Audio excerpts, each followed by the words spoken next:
So just food for thought here, educational purposes only TikTok. We talk about the phrase follow the money a lot.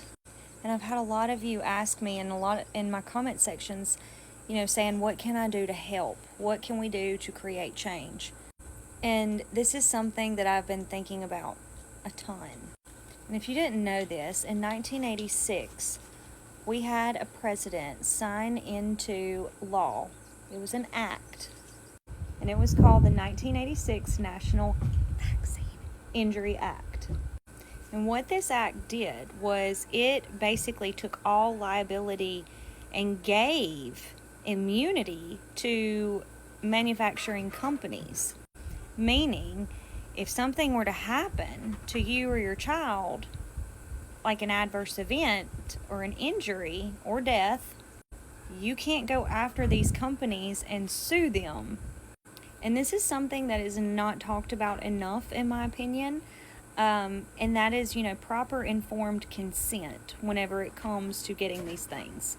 You're not going to be told usually as a parent, that you can't sue if something happens. You can't sue the doctor, you can't sue the nurses, you can't sue the companies.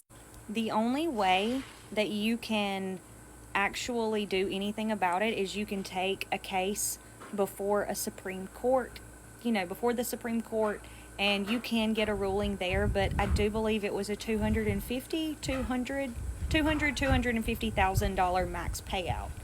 And there have been cases won. I do believe the Nicholas Catone case was one of them. Don't quote me on that, but I'm pretty sure. But I do know, as about 4 years ago, there was over $4 billion with a B already paid out in compensation for injury and death.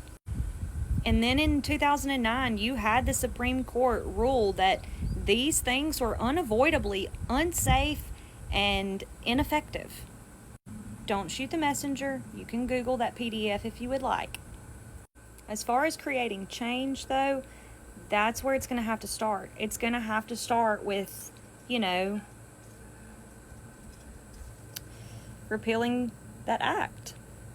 So, we have to hold these manufacturing companies and doctors, liable for these things, because then that means that they're going to start giving out proper informed consent, because the reason the act was put in place in the first place was because they were being sued and people were getting hurt. So anyways, food for thought for today, just a little bit more education.